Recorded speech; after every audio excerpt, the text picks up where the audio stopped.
There is something deeply uncomfortable that Nietzsche believed about the majority of human beings, something he returned to across his entire body of work, with a consistency that suggests he was not making a casual observation, but delivering a fundamental diagnosis. And that diagnosis was this: most people never actually think, not in the sense that the word demands to be understood.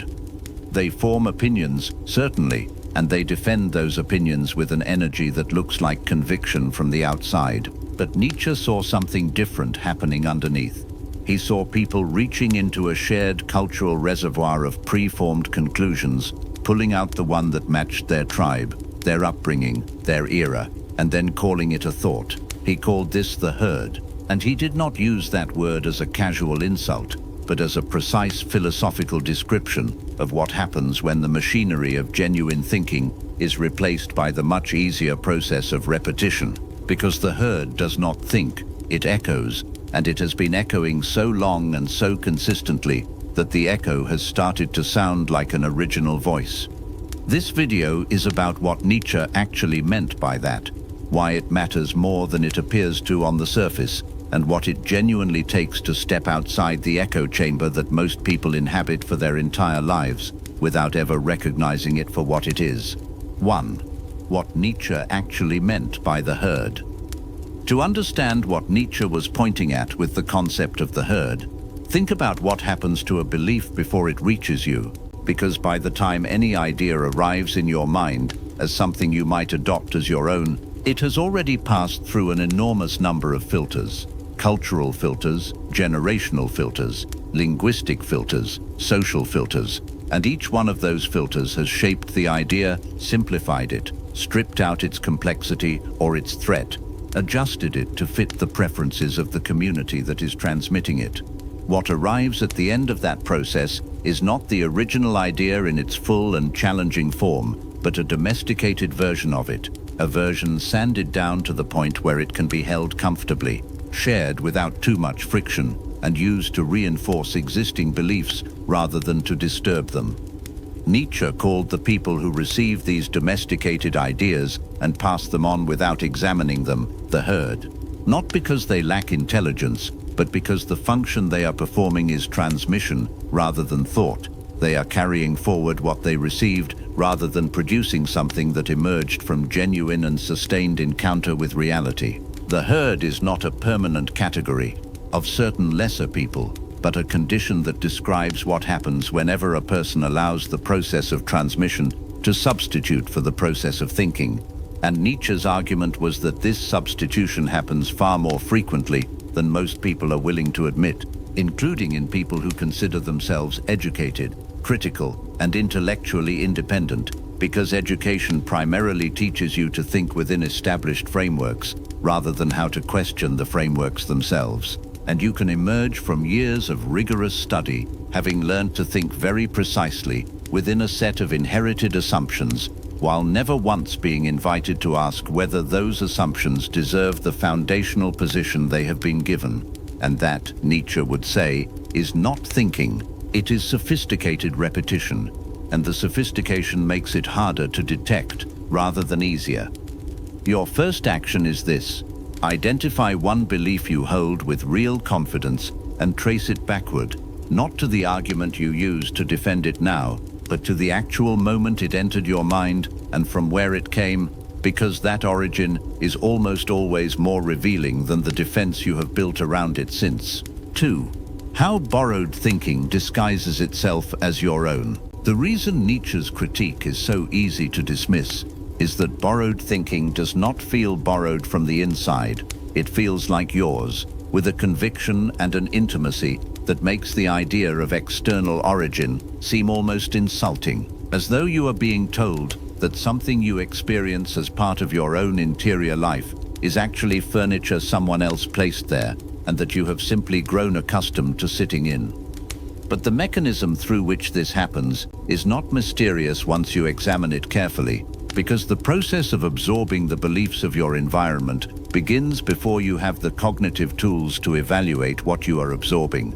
Which means that by the time you are old enough to examine your beliefs, Those beliefs are already so deeply embedded and so thoroughly integrated into your sense of self that questioning them feels less like critical thinking and more like self-destruction. Nietzsche was particularly interested in the role that language plays in this process, because the language available to you in a given culture is not a neutral tool. It shapes the thoughts, constrains what can be thought, makes certain ideas easy to arrive at, and certain others nearly impossible to formulate, and loads every concept you work with toward the cultural assumptions the language was built to express, which means that when you think in a language, you are also thinking in the history of that language and in the moral assumptions embedded within it. Consider the way the word selfish operates. It arrives with such a heavy cargo of condemnation already attached that the moment an action is labeled selfish, the conversation about whether it might also be honest or necessary or genuinely good for the person involved is effectively over, because the word has already done the evaluative work before any actual thinking could take place, and the person using it has performed a moral judgment while believing they performed a moral analysis, which is exactly what Nietzsche meant when he called embedded moral vocabulary one of the primary tools through which the herd maintains its boundaries. Your second action is to take one word you use frequently in moral or evaluative contexts and spend 5 minutes writing down where the weight in that word actually comes from, who taught you that weight was attached to it, and whether you would attach the same weight to the concept if you were evaluating it entirely from scratch. 3. How original thought dies. Even in people who recognize that their thinking has been shaped by their environment and who genuinely want to think more originally, there are structural forces working against that desire that are rarely named and therefore rarely resisted effectively. The first of these is the overwhelming social cost of genuine deviation from shared thinking. Human beings are social animals whose sense of safety and belonging is deeply tied to alignment with their immediate community, which means that thinking your way to a conclusion that puts you at odds with your group does not feel like intellectual achievement. It feels like a threat, and the mind responds with the same alarm it reserves for physical danger. This is why people who arrive at genuinely original conclusions so often find themselves softening those conclusions before sharing them, adding qualifications that were not there when the thought first formed, finding ways to make the idea more palatable, and sometimes abandoning the thought entirely rather than facing the social friction that expressing it honestly would produce. And each time this happens, the original thought dies not because it was wrong, but because honesty had a social price that felt too high to pay.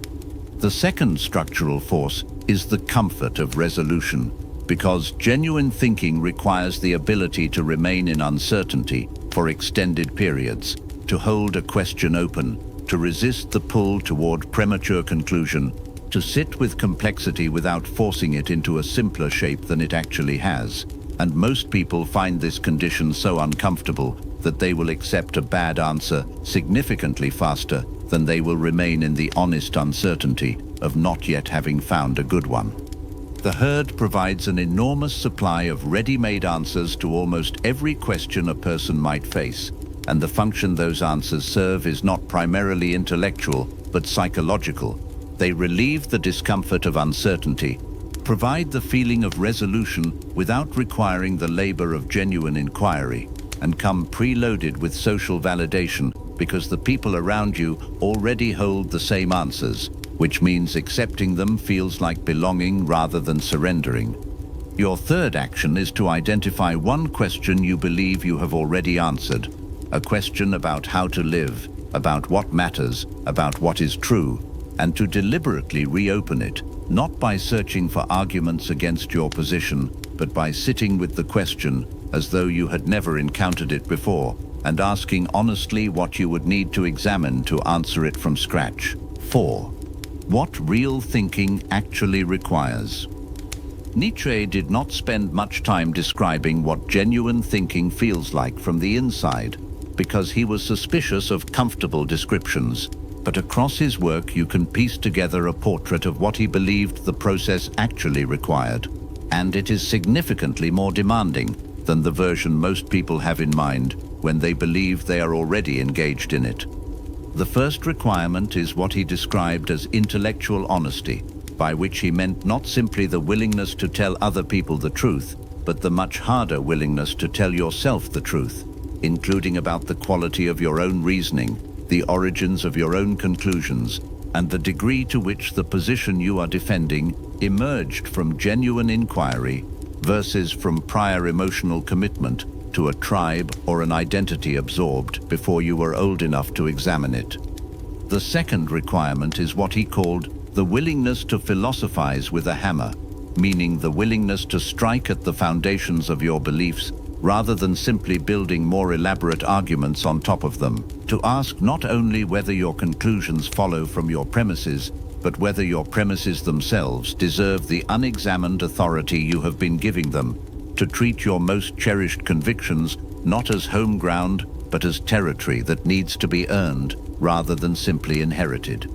The third requirement is solitude, not isolation, but the capacity to spend meaningful time with your own thoughts without reaching for immediate distraction, without seeking the validation of someone who already agrees with you, without allowing the discomfort of thinking alone to be relieved before it has had time to produce something that would not have emerged any other way. Because the kind of thinking Nietzsche respected was almost never fast. It was the product of long periods of sustained attention, of returning to the same problem from different angles over extended time,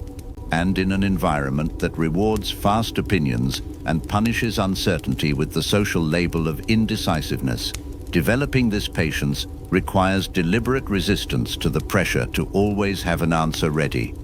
Your fourth action is to choose one idea you currently hold and deliberately spend 15 minutes attempting to construct the strongest possible case against it, not to convince yourself you are wrong, but to test whether your belief is strong enough to survive genuine challenge, or whether it has been resting on the assumption that it would never be seriously examined. 5. How to begin thinking for yourself. Practically, everything covered in the previous 4 sections has been diagnostic, a description of the problem in enough detail that you can recognize it in your own experience, rather than simply nod at it as an interesting observation that applies to other people and then return to business as usual, which is itself a deeply characteristic herd response to philosophy, and one worth noticing if it is your first instinct. The first practical shift is to begin distinguishing rigorously between opinions you have formed through genuine inquiry and opinions you have adopted through social absorption, because most people have far more of the second kind than the first, and operate as though the ratio were reversed. And making this distinction honestly requires a degree of self-scrutiny that is uncomfortable but that produces something genuinely valuable, which is a clear map of which parts of your worldview are actually yours and which parts are inherited furniture you have never once examined. The second practical shift is to begin deliberately seeking out ideas you find genuinely threatening, rather than only ideas that are safely within your existing framework or so obviously extreme that dismissing them requires no effort, because the ideas that have something real to say to you are almost always the ones that produce a specific kind of discomfort. Not the discomfort of encountering something obviously wrong, but the discomfort of encountering something that might be right, in a way that would cost you something to accept. Nietzsche believed the quality of a person's thinking could be measured partly by the quality of the opposition they were willing to genuinely engage, not the straw man version of opposing ideas that makes them easy to dismiss, but the strongest available version of the thing you most want to be wrong, examined with the same seriousness and the same willingness to be changed that you would want someone else to bring to your own ideas. The third practical shift is to develop a longer relationship with questions, a willingness to carry a question with you for weeks or months without forcing it to resolution, returning to it regularly, allowing your thinking about it to develop gradually rather than demanding an immediate answer and filing whatever arrives and moving on. Your final action is to commit to 1 week of writing down each evening a single thought that you arrived at during that day, that did not come from something you read, heard, or were told, a thought that emerged from your own sustained attention to your own experience, because the exercise of trying to find that thought will reveal very quickly whether you are spending enough time actually thinking, or primarily spending your mental energy processing and redistributing the thinking of others. Nietzsche's diagnosis of the herd was not delivered with contempt for individual people, but with something closer to frustration at the waste, at the spectacle of minds capable of genuine original thought, spending their entire lives in the much smaller and more comfortable space of repetition, never once discovering what they were actually capable of, maintained not by external coercion, but by the subtler mechanisms of social belonging, linguistic limitation, the comfort of preformed answers, and the genuine exhaustion that thinking honestly actually demands. What Nietzsche was pointing toward was not a final destination at which a person arrives and can declare themselves free of the herd forever, but a practice, a continuous, demanding, uncomfortable practice of examining rather than absorbing, of questioning rather than accepting, of remaining in honest uncertainty rather than reaching for the nearest available resolution whenever the discomfort of not knowing becomes too much to hold. A conclusion that is genuinely yours, arrived at through honest examination rather than cultural transmission, is not guaranteed to be correct, and Nietzsche would never have claimed otherwise, but it is something you can actually stand behind, and when it changes because thinking changed it, rather than because the social winds around you shifted in a new direction, and that distinction is perhaps the clearest measure of what it actually means to think.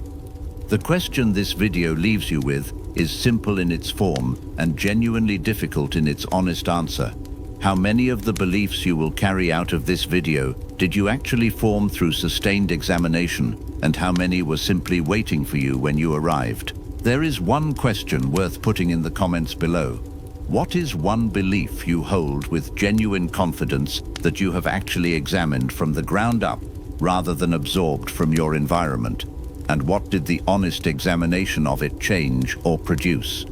Not a theoretical statement about what you believe in general, but one specific belief, and what the work of genuinely examining it actually revealed, because that specificity is what separates a comment that is itself a piece of herd thinking from one that emerged from something real. If this video produced the right kind of discomfort, the kind that suggests something might be worth examining rather than dismissing, share it with one person whose thinking you actually respect, and see whether these ideas land differently in conversation than they did in solitude. Subscribe for more philosophy built for people who want to do the actual work of thinking rather than simply feel as though they are doing it. And the next video in this series takes Nietzsche's Übermensch and strips away every misinterpretation it has accumulated since his death to get back to what he actually meant, which is significantly harder and significantly more interesting than any version you have likely encountered before.